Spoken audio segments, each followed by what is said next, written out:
Okay, welcome to your intervention. If you just got news from your partner that they want to take time apart because they need time to heal, before you call your counselor and get ready for some deep dive analysis, or even worse, you forward your counselor's information to your partner, you better listen. If that person told you they need time to heal, well, here's the first question. How much fucking time? A month? 3 months? A year? How much time do they need? Now, when they tell you how much time they need, the next question to ask is, have they come up with that answer? How do they know really, truly in 6 months they're going to be healed? Who are they working with? What are they depending on? What's the measurement based on? Most people are putting their fucking finger up in the air. And if you're going to put your life and you're waiting on that, that doesn't sound very good to me.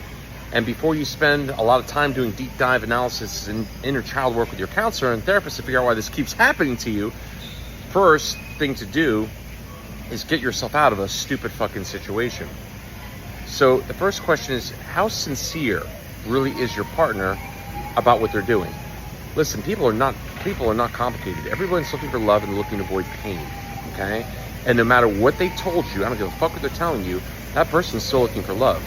But if they're spending more and more and more time away from you, there is a very, very strong possibility that they are considering that maybe you're not the person for them. It's a cliche. I've been coaching for over 10 years. Next thing you know, you find out that person has been seeing somebody else. There's a reason why they spent time away. It had nothing to do with you and their fucking healing at all. It simply had to do with a reason or excuse to kind of put you to the side. Now, again, I've been doing this for over 10 years here. I've had situations like this, for example, where, I'll have a client tell me, oh, Lance, my partner told me she needs at least, 6 months to heal. Again, where the fuck did she come up with that number? Is she putting her hand in the air? Who's she working with? What's the game plan? And in the meantime, what kind of contact are you gonna have? Nothing? That's a disaster waiting to happen. How do you know in 6 months she's not gonna need another 6 months? Okay? So a lot of people get themselves in some really shitty situations here. Okay? You have to be clear on the time frame. Listen, I get it. We all get angry. We all get sad. I mean, I'm not the exception here. Well, if you can listen to my videos here, I'm incredibly straightforward about who I am, what I represent here. I'm not trigger free. I feel all the emotions like everybody. I just don't say the shitty ones. Okay? But that other person, you have to explore how sincere they're really being about their time away. Listen, I get it. We all get angry, we all get sad. Maybe you need a few days, right, to kind of cool off. I understand that. But 6 fucking months, or 3 months, whatever, is that what your partner just told you? Why do they need that long? I mean, if they really want to work on it, shouldn't they want to get back in and work on things as quickly as possible? I mean, think about it. If you're an athlete, right, and you lose, and you have a disappointing loss, do you take the next 6 months off? No. You might take a few days off, kind of whatever, and then you're back in the gym again.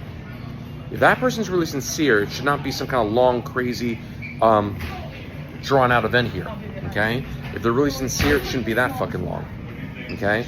You have to use some common fucking sense here.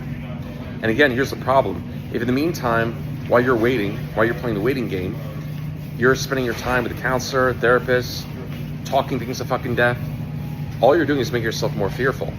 You should be spending this time strengthening yourself, empowering yourself, so when you have that opportunity with that person, you can handle it the best way possible. And your therapist ain't gonna fucking do that. They're gonna just scare the shit out of you and tell you what's wrong with you instead of what's right with you. I mean, listen, if you're going to therapy or counseling right now, and that therapist is doing some deep dive and telling you, all the things you're missing, what's wrong, but they're not telling you how to fix it. Like a real practical way to fix it. How good was that conversation? How valuable was it? It was worth fucking zero. So, I mean, listen, I deal with people all the time where that other person needs time to heal. I gave you one example here. Another person I had, this is fucking just cringeworthy. I had a client told me, again, not giving any specific details here, but I had another client that really wanted things to work with an individual. She even moved across the country to be with him. Then once she moved, she resumed as things were, and he got cold feet and told her, you're moving too far too fast. I need you to move back to where you were before, and I need a year. A fucking year. Again, you see, how the fuck did he come up with that number? So if right now you've gotten some kind of news from your partner, they need time away, time to heal, time to themselves. If it's more than just a few days, you have to ask yourself how sincere that really is. Now, if you recognize there's probably a smoke screen here, again, there's no real timetable, they don't really have a real game plan, and they're just putting you in emotional purgatory, you really have a choice. Now, a lot of people, what they'll do is they'll start feeling really bad for the other person. Oh, they had a really bad childhood. Oh, you know, yeah, their last relationship, very, very abusive.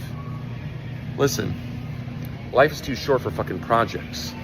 If that person, I'm not discounting, listen, I've had my own fucking, you know, blooper reel and challenges in my life. I'm not discounting someone's challenges or tough times people go through. But is it really your role and your job to save them? Is it really your job and role to feel bad for them? Are you God? If you agree you're not God, then it's not your role to save anybody. And the truth is, if you try and save somebody who's not really ready to be saved, then you can't help them anyway. Not to mention also, are you a fucking expert in this area? Then how the fuck are you gonna save them? You're putting yourself in a really shitty fucking situation. You will not win. But life is too short for projects. So are you putting yourself in a situation where you're trying to save somebody because you feel bad for them? Because they have some kind of, you know, trauma or disorder or like whatever that might be? You're putting yourself in a world of fucking hurt. It's not your role to save them.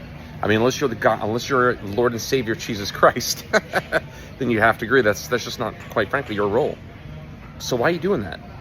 Now, the worst part is if you put all that time and energy to saving somebody and they don't appreciate it, which they're not going to, well, all you're doing is hurting yourself and you're making it even harder in the future to trust anybody. You're fucking yourself long term. And the worst part about that makes it even worse is that as you start to feel worse and worse and worse, when you do finally have a chance to connect with them, you're going to show up desperate because you feel desperate, because you're working those desperate emotional muscles. So you have that conversation, you finally connect with them, now you're all desperate, like hoping, wishing, wanting. And because you're not that fucking beacon of light, because you are just so in not a good place, wishing, wanting, hoping, whatever, you're just not so pleasant to be around. You're gonna invariably do and say things you shouldn't say or do. You're gonna talk to them like a fucking hurt animal rather than be a joy to be around. And nobody wants to be around that person. So in the end, you fail anyway. Why are you doing that? Don't you think you're worthy of somebody better? Somebody who's more for you? Don't you think you're worthy of not a project? I mean, don't you think you can do better? And listen, I get it, life can be hard. But here's the problem. Here's the points we get to here. You're not treating your relationships like you would treat like your work or your business. It's amazing to me, and it's almost kind of sad. You know, people, if you're working and you have a really shitty boss, and you know you're not being treated very well, what do you trying to analyze that boss? Do you feel bad for the boss? Fuck no. You try and get a better job. You say, "Fuck you, boss. I don't deserve you. You're an idiot." Why are we doing that in relationships? If you're not attracting the best quality partners, then you try and find a way to attract better. Let's say with a job topic here. Again, these are raw videos, and if you like them, please like or subscribe. But if there's maybe not the greatest opportunities in your area, like where you live, you don't say, "Oh my God, you know, I need to feel bad for my area. You know, it's an up and coming area, and you know they need more people like me. So I'm gonna take a crappy job and sacrifice fucking months or years of my life to hopefully build up the area." You don't do that. You say, "You know what? Fuck that. Life is short. I'm gonna go get a better job somewhere else. I'm gonna find a place with more opportunities." That's how you treat it. And if you're not getting the best opportunities, what else do? You upgrade yourself. You go back to school. You get a new degree. Maybe you start maybe you say, "You know, I'm gonna start a business."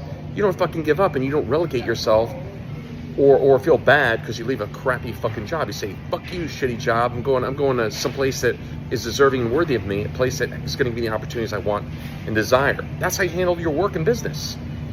Why do we succumb to bullshit situations in our relationships? I mean, that'd be like you just saying, "You know what? This boss has had a really tough time, and he's really just trying. You know, he really had a tough childhood."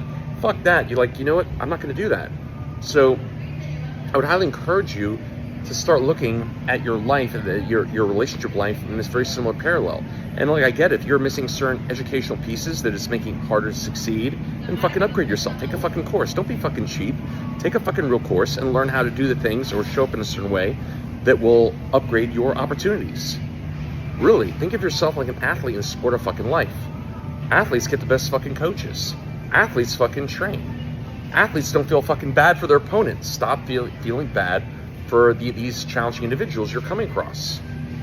You know, look, listen, I'm not trying to be religious or spiritual with you here, but if you believe in God or something greater than yourself, then you'd have to agree that that other person that you're trying to feel bad for, which you shouldn't, has their own challenges and their own opportunities. Remember, they say God gives us problems to sculpt our soul. Listen, they're getting their own opportunity to sculpt their soul and improve and evolve. Give them that opportunity, not with you. Again, life is too short for fucking projects. So, anyway, if you're in a situation where your partner is telling you they need time to themselves to heal, you better be real careful. A few days, sure, no problem. You know, hey, a few days, I think it's great to let the emotional dust settle a little bit. I think that's great. But a few months or a year, stupid. Don't fucking do that. What's the time frame? How long do you really need? What's their game plan? Are they going to talk to you anytime soon? If it's something fucking wishy-washy, be really fucking careful. Also, sometimes that person just fucking angry. They're doing it just to get you back. Maybe not on purpose, but maybe they feel betrayed, resentful, and like it's their opportunity. It's like their ego saying, you know what, I'm going to get you back here by giving you some fucking, unclear time frame, and I'm just going to let you fucking sit in it. That's not the kind of person you want to deal with, do you? I don't want to deal with this kind of fucking people. I mean, one of my favorite phrases, would you rather be right or be happy? I'd rather be fucking happy. Again, a couple days, sure. But if I'm trying to punish somebody by giving them like months or 6 months and we'll see, that doesn't sound like very fucking good. And again, if your boss is doing that, you'd say, we'll see how quickly I can get another job. Anyway, if you enjoyed this video, please like or subscribe. If you have somebody going through a really, really tough time because their partner's doing some kind of 2-year healing journey, whatever, in between that person's deep dive analysis and inner child work with their counselor or therapist, send them this video. There's a much better way. Let me close by saying this here. If you didn't feel very good physically, how would you handle that? Would you go to the counselor's couch and fucking talk things to fucking death? Or would you start working out? And if that was true, would you understand that certain workouts are going to be better than others? Certain nutritional regimens are going to be better. You get the best fucking workout, best supportive elements to get yourself strengthening as quickly as possible. That's what you do if you didn't feel so good physically. Why are you handling it differently emotionally? Why are you so quick to go on the counselor's couch and fucking do some deep dive, whatever? You're just fucking weak, so strengthen. Simple as that. You don't need a deep dive analysis to figure that one out. You've never learned how to emotionally strengthen. And again, there is something called the science of neuroplasticity. It's not called the theory. It would work for you. It works for everybody. I got tons of medical people that I work with, and nobody's debating with me. If you agree you have a human brain, you'd have to agree your human brain has incredible potential if you actually got the right fucking workout. And that ain't gonna happen on the counselor's couch, okay? You're capable of a hell of a lot more than what you know. One of my other favorite phrases, I sort of close here, a wise man or woman once said, an acorn is not a tree, but yet it is. But for that acorn to become a strong-ass oak tree, it does have to get activated by the sun, by the soil, by the grace of God.